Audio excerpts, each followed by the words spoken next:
Hey, what's going on, everyone? Today we're on night 3 of our spring break camping trip out in the Olympic National Park. And as you can see behind me, we brought along with us the Landlock. Now, this is one of their most iconic shelters, and after staying in this one now on 2 separate trips, I can really see why, especially after this trip. I'm particularly happy with how this setup turned out, and I've thought this one through for like a couple weeks. I was like picturing exactly what I wanted to bring with this one, so we brought the futon in there. We have a whole different living setup in there for the family, and I'm really excited to share that with you. So let's just go check this thing out. All right, so welcome inside the Landlock. So as you can see here, I kind of set this one up this time to have more of like an open, inviting living room. And I did that with the Snow Peak futon. We had the little coffee table right here off to the side, an extra chair. And behind all this, we have the kitchen setup. This is just a 3-unit, super simple IGT setup, but you know, it's very efficient from what we were doing for just the 3 of us, mostly just like one pot style meals.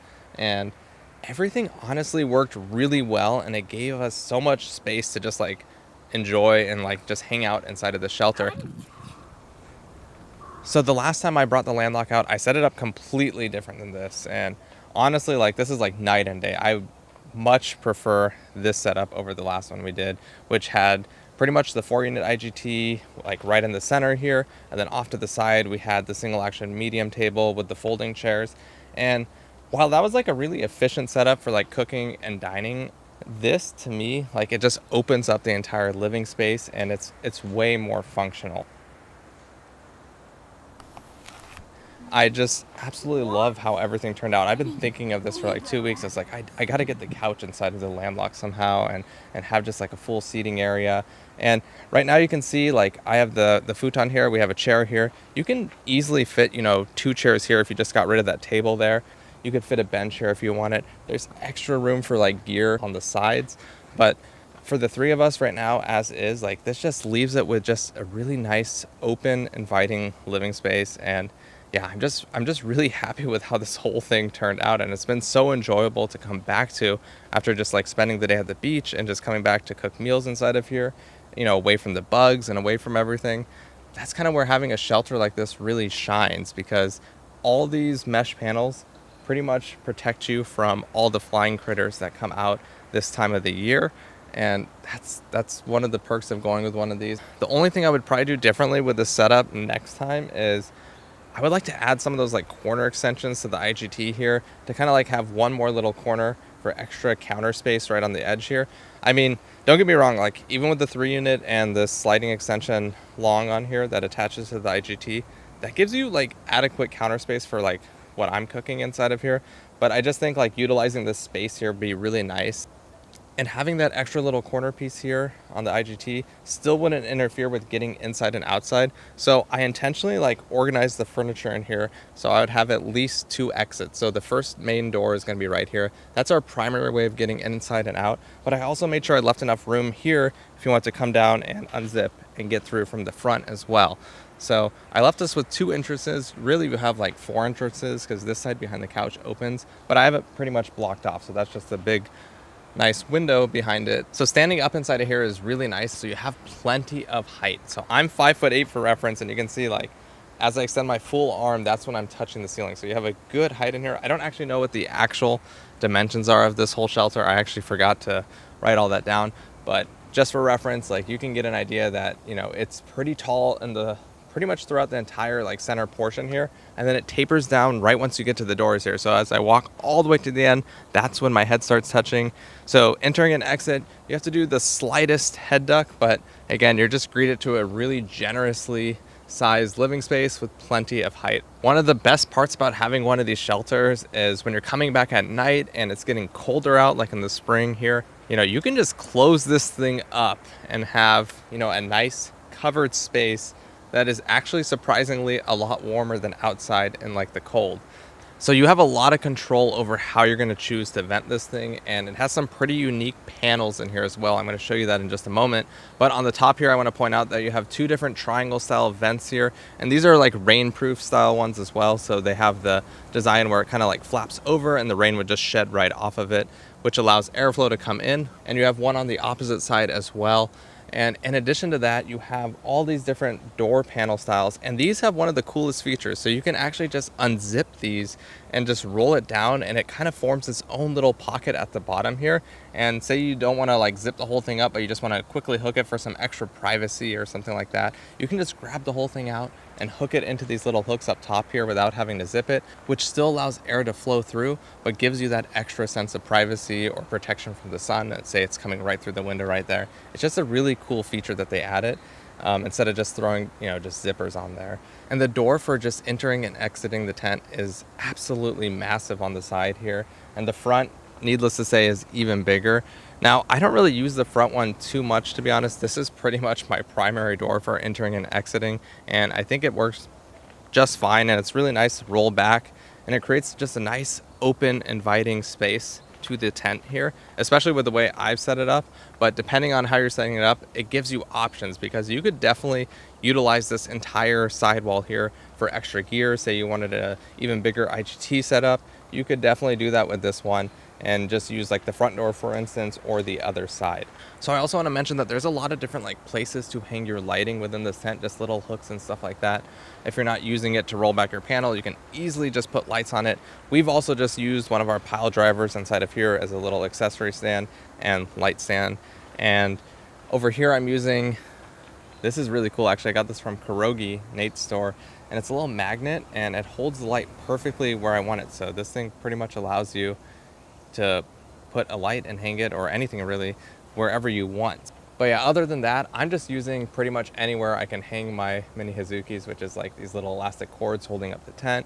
And you can get really clever with that. There's just plenty of different spots within here. Nothing in the center though, oddly. I would have thought there would have been a hook at least like right here, or just like in the middle or something like that, but there is nothing. I mean, you could always tie like a line that goes across the whole thing and hang lights if you want. But yeah, I am kind of surprised that there's nothing in the center to hang anything. All right, so moving on to the inner tent here.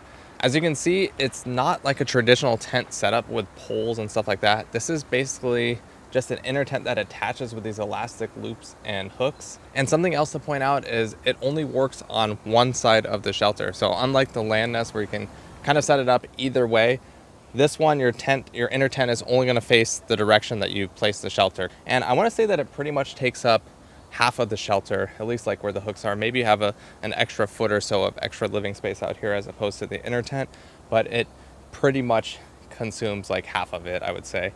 And as you walk into here, you're going to notice you have a split zipper style down the middle here. As you come in, you could just have one side open like this, easily enter and exit the tent. And yeah, you have standing height, of course, in here as well. And depending on how tall you are, I would say it's probably about like 6 foot or so, like right in the middle. I wouldn't say it's any taller than that. And it's pretty squared off inside of here. So like from the front to back, like you have pretty usable space. And I really like having the extra space of this inner tent within the Landlock. I also have the Fubi shelter, and that one has a much cozier inner tent. I want to say it can only fit probably 2 people. Maybe if you're sleeping with a dog or something like that, or a small child, you could all 3 like split a mattress together in there. But like this one, I have a full-size bed on this side for Ashley and I have the Snow Peak cot over here for Emmett. And you could definitely fit even more mattresses if you wanted. So we just have a backpacking pad on top of the cot for him. You could easily throw a second backpacking pad, hide it on top of the cot, deploy it at nighttime for the second child, and you could easily fit a family of 4 within this tent. So one of the nice things about bringing a cot along is you get a lot of extra storage underneath it as well. So we have a couple different backpacks and duffels underneath here for all of our clothes and just stuff like that that we'd bring inside the tent. And there's even a little bit of extra room on the back corner here for another bag if you want it. So yeah, aside from that, you have hooks across the top. I just have my 2 mini Hazukis up top here. You have a 3rd hook actually at the front entrance, which I'm not using currently. And then you have 2 gigantic windows, one in the front, one in the back.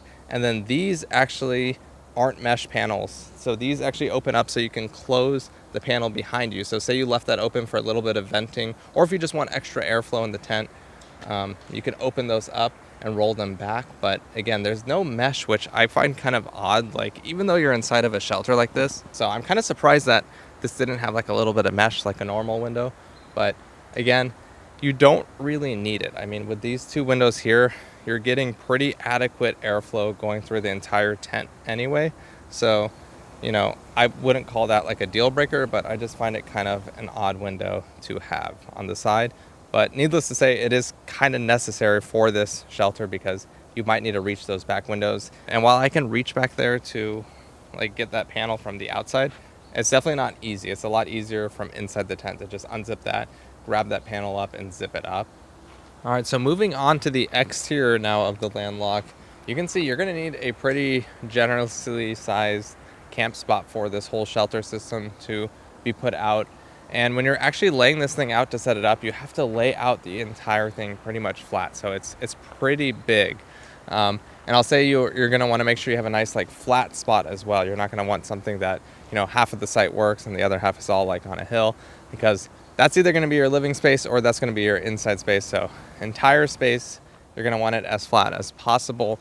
And on the exterior, you're gonna notice it's basically just like, this is the entire shelter system. So it's like a big rain shell, so to speak, with mesh panels all around that fully zip up on the inside. So this entire thing is waterproof on the outside. They do sell an additional rain fly for the top, the shield roofs. But you're gonna notice that on the bottom here that it has these side skirts that go around the entire tent. And you can stake each one of these out if you want it like the rain to like flow right off of it. But to be honest, like it's enough work like staking one of these shelters in on its own that I just didn't have the time to stake in each one of these side skirts. So I pretty much just left it as is. But if I was out, you know, for a really long trip and I knew like in between that trip there's gonna be a lot of rain and heavy winds and stuff like that, I probably would take my time, stake it out properly. But for this one, you know, with the two of us setting this up, it really wasn't that bad for our second go around. The first time, I'm not gonna lie, it was a little bit overwhelming and we were like, wow, this is a lot of work, because it's a lot heavier duty when you go with these shelters. Like the poles are a little bit stiffer. Everything's a little bit harder to set up than like a traditional like tent. So it's a little bit more work. Like I said, the more you do this one, it starts making a lot more sense. And something else you're gonna notice with these shelters is they have these like tape going across the floors. These are just like placement tapes and they're designed for when you're setting it up, it creates like tension holding across like the floors when you're putting in the poles and stuff like that. You can remove these though. So you can definitely take these out after the shelter is all set up.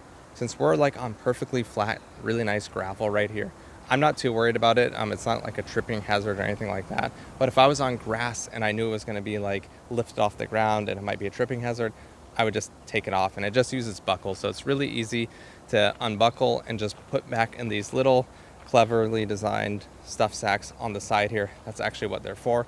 The first time I saw those, I was like, what the heck are these little pockets here for? Like, what would you put in them? And then I watched the video and I was like, oh, you roll those up and you put those inside of it.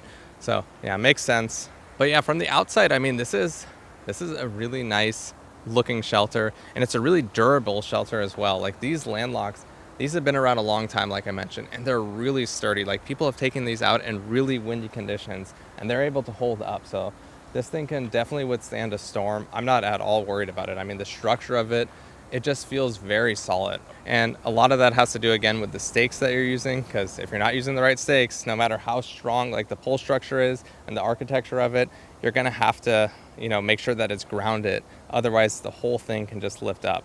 All right, well, that's pretty much gonna wrap it up for the tour of the Landlock. And I have to say, after spending the past few nights inside this shelter here, you know, we've really enjoyed it. And especially with this living space out here, it's been so nice to come back to and just hang out inside of and cook meals together inside there.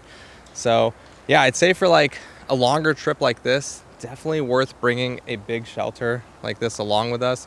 But lately we've been just going on more overnight trips together. So it's a little bit overkill, I'd say, for just going out for one night to set all this up. That's typically not what I would do. But I'd say for a longer trip like this, this was really nice to bring out here. And we absolutely enjoyed staying inside of it. Let me know what you all think of the Landlock down in the comments, or if you have one. You know, I'd love to hear your thoughts on using it as well and how you set yours up.